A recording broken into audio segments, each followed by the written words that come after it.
The night was colder than usual, the kind of chill that made the streetlight seem dimmer and the world feel heavier. Cars hummed past, their headlights cutting across the cracked sidewalks, while most houses on Maplewood Avenue had long gone quiet. It was nearly midnight, and that was when Erica Johnson usually walked home from her late shift at the diner. A single mom, she didn't have the luxury of picking and choosing her hours. Rent didn't care how tired she was, groceries didn't wait until her paycheck stretched, and her 8-year-old daughter, Layla, depended on her for everything. Erica tugged her jacket tighter around her shoulders, her hands buried deep in her pockets, when she noticed a figure sitting on a bench by the corner. At first, she thought it was just another person waiting for a bus, but then she realized the buses had stopped running hours ago. The man looked out of place, older, maybe in his late 70s, dressed in a suit that seemed too fine for the neighborhood yet rumpled like he had been wandering for hours. His silver hair glistened faintly under the streetlight, and his hands trembled as they rested on a cane. Something in Erica's chest tightened. She didn't want to get involved, she never did, not when trouble could easily follow, but something about the man's eyes caught her.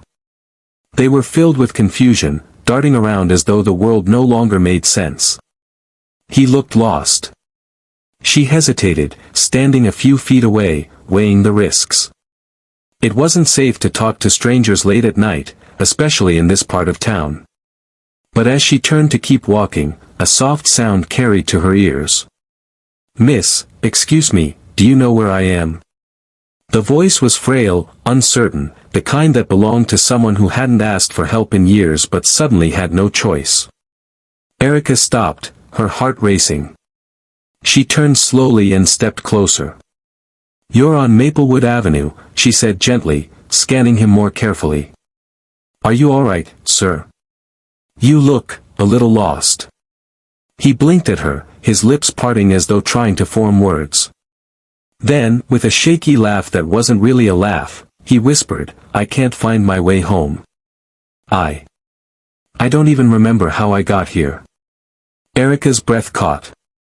Her first thought was dementia. Her second was that this man needed more than just directions. She glanced around, half expecting someone to step forward and claim him, but the streets were empty. "Do you have anyone I can call? Family?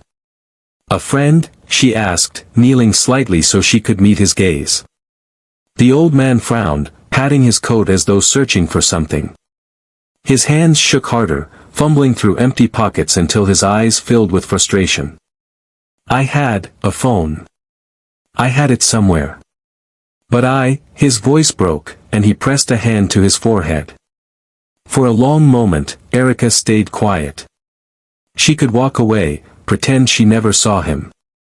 After all, her daughter was at home, waiting for her. She was already late, and Layla always struggled to sleep without her mom there. But walking away would haunt her.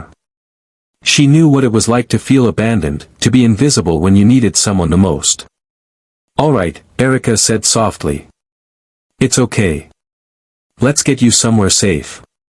Do you live nearby?" He blinked again, the confusion clouding his face deepening. Then, almost like a child, he whispered, "I think so. But I don't know where." Erica swallowed hard. She knew the police could help, but she also knew calling them might terrify him. She'd seen how people sometimes treated the elderly when they were confused, impatient, dismissive. She didn't want that for him. "Tell you what," she said, forcing a small smile. "I live just a few blocks down. You can come with me, sit inside where it's warm, and maybe we can figure out how to contact someone. Does that sound okay?" The man studied her with wide, searching eyes, then gave a slow, trembling nod. He gripped his cane tightly as he rose, and Erica instinctively reached out to steady him. His skin was cool, his movements stiff, but there was gratitude in the way he leaned slightly on her arm. They walked in silence for a few minutes, the city's hum surrounding them. Erica's mind raced with worry, about who this man was, about what Layla would think when she saw him, about how long this would delay her already stretched night. But she pushed it aside.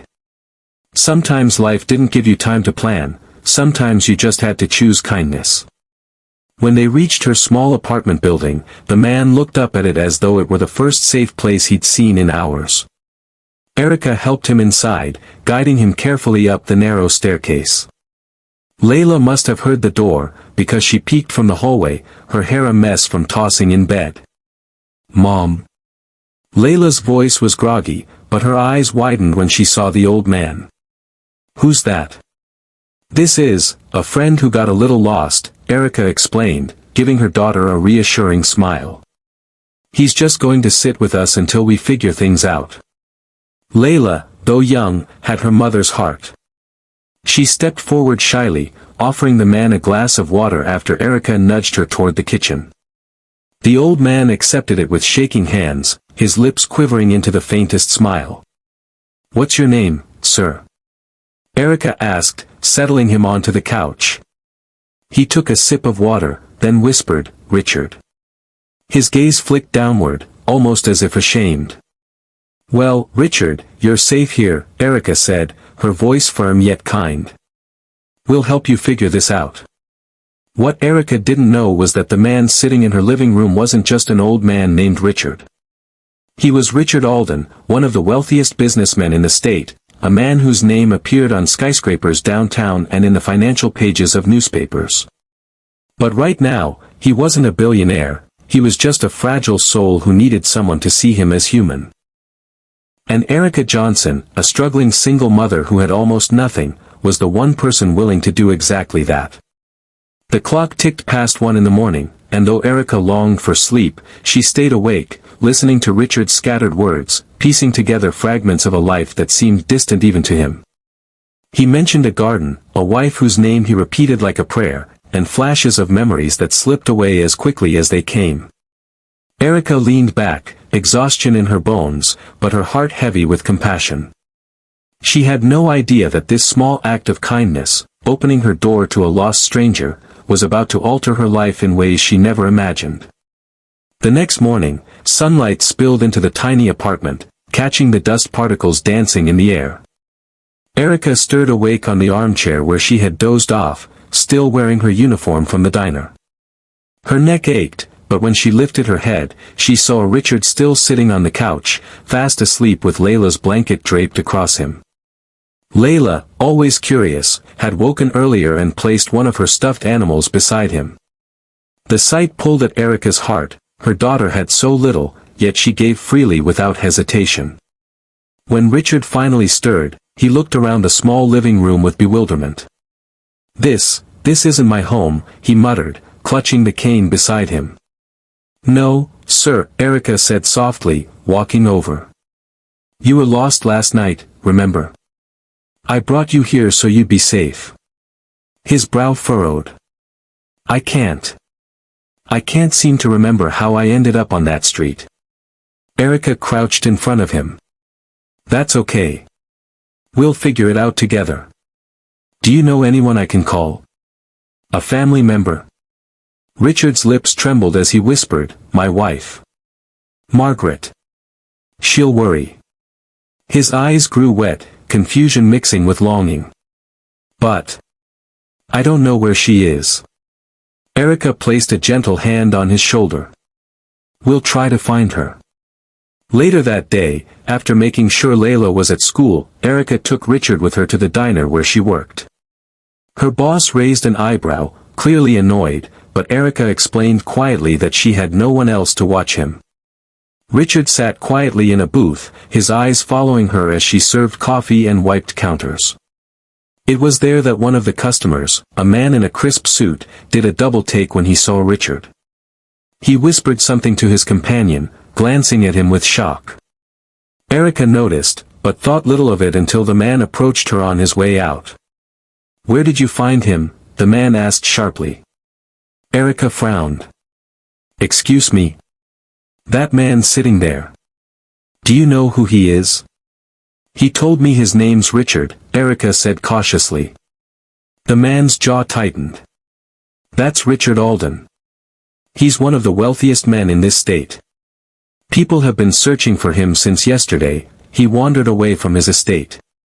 His family must be frantic." Erica's mouth went dry. She looked back at Richard, who now seemed so small, sipping his water, completely unaware of the weight of his own name. "I didn't know," Erica whispered. The suited man nodded stiffly. "I'll call his people. They'll come for him."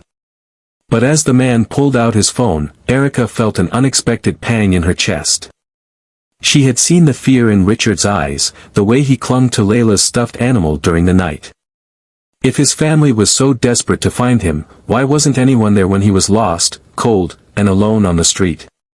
When Richard was finally picked up later that afternoon, he looked at Erica with something close to panic. "You'll come too. Don't leave me, please." His trembling hand reached for hers. Erica swallowed hard. "It's okay, Richard. They're taking you home. You'll be safe." But as he was escorted into a sleek black car, his eyes never left hers. There was a silent plea in them, a connection she hadn't expected. That night, Erica sat on the edge of her bed, Layla asleep beside her, and felt the strangest ache in her chest. She thought she'd never see him again. But she was wrong. 2 days later, there was a knock at her door. When she opened it, 2 men in tailored suits stood there, and behind them, stepping carefully with his cane, was Richard. He smiled faintly. "I asked them to bring me here." Erica's eyes widened. "Richard? Are you, all right?" "I'm better now," he said softly. Then, with a surprising strength in his voice, he added, "And I'd like to thank you properly, Erica. You didn't just help me. You reminded me of something I'd forgotten, what kindness feels like when it has no strings attached." From that day forward, Richard began visiting Erica and Layla. He came with drivers and aides, but always insisted on sitting at their modest kitchen table, listening to their laughter, sharing simple meals.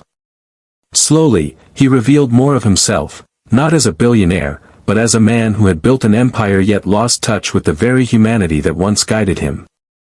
For Erica, those visits were strange but beautiful. She was still working late nights, still counting every dollar, still worrying about bills. But she began to see something new in Richard, hope. And in his eyes, she saw the reflection of her own worth, something she had nearly forgotten under the weight of survival. Neither of them knew just how much their lives were about to change. The weeks that followed felt almost unreal to Erica. At first, she thought Richard's visits might stop once his family reminded him of who he was, but instead, he insisted on seeing her and Layla often. He would show up in polished cars with men who looked impatient, but he always stepped out with that same gentle smile, cane in hand, asking if he could come in for coffee or share a simple meal. Layla adored him. She would chatter about school while Richard listened like her stories were the most important things in the world. He brought her books, puzzles, and once, a sketch pad because she had mentioned she liked to draw. For Erica, it was both heartwarming and unsettling. She was grateful, but she also feared what strings might be attached. Life had taught her that nothing came without a cost. One afternoon, as Erica cleared the kitchen table after Richard finished a bowl of her homemade soup, he set his cane aside and looked at her with surprising seriousness. "Erica," he said, "you've given me something no amount of money has been able to buy. When I was lost on that street, I wasn't just confused about where I was. I was lost in a bigger sense. My life has been full of deals, buildings, numbers, but empty of genuine care. You didn't know me, yet you offered me warmth. That's rare." Erica's hand stilled on the dishes. She wanted to dismiss it, to say it was nothing, but the sincerity in his eyes kept her quiet. He continued, "I want to help you. Not because I pity you, but because I see how hard you work, how much love you pour into your daughter, and how the world doesn't make it easy for someone like you. Let me change that." Her heart pounded. "Richard, I don't want charity. I've managed this long on my own." "This isn't charity," he said softly. "It's gratitude. And maybe, a chance for me to finally do something meaningful." The words stayed with her long after he left that night. She thought about her bills stacked on the counter, about Layla's shoes that were already too small, about how exhausted she felt every day. Still, pride tangled in her chest. Accepting help had never been easy. A few days later, Erica got a call from her landlord saying the next month's rent had been paid in full, by someone else. She knew immediately who it was. She rushed to Richard's estate, a sprawling mansion with iron gates and manicured lawns. It was the first time she had seen where he lived, and the size of it almost took her breath away. Inside, she found him seated by a large window overlooking a garden. His smile was warm but cautious, as though he knew she might be angry. "Why would you do that?" she asked, her voice trembling. "Because you deserve to breathe, Erica," he replied simply. "I don't want to take away your strength or independence. I just want to give you space to live without fear pressing down on you." Tears pricked her eyes. She wanted to yell, to demand why he thought he had the right, but deep down, she felt the weight lifting. For the first time in years, she could look ahead without drowning in anxiety. Over time, Richard's presence became woven into their lives. He arranged for Layla to attend a better school, though he insisted Erica make the final choice. He connected Erica with people who could offer her better job opportunities, but only if she wanted them. Every step, he respected her voice, her dignity. But perhaps the most remarkable change wasn't in Erica's circumstances, it was in Richard himself. His family, distant and used to their wealth, noticed how he smiled more, how he spoke of dinners in a small apartment with more joy than he ever spoke of boardroom victories. They couldn't understand it, but Erica did. Beneath all the money, Richard was just a man who had longed for real connection, and somehow, he found it in her and Layla. One evening, as the three of them sat on the worn couch in Erica's apartment, Richard turned to Layla and said, "You know, young lady, your mom is the bravest person I've ever met." Layla beamed. "I know. She's my hero." Erica looked away, fighting the tears threatening to spill. For so long, she had felt unseen, her struggles invisible. Yet here she was, recognized not for what she lacked, but for what she gave.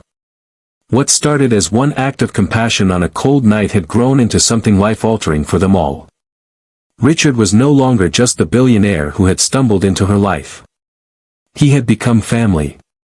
And though Erica had once believed her story was one of endless hardship, she was beginning to see it differently. Sometimes, life's greatest blessings came not from what you had, but from the unexpected people you chose to help along the way.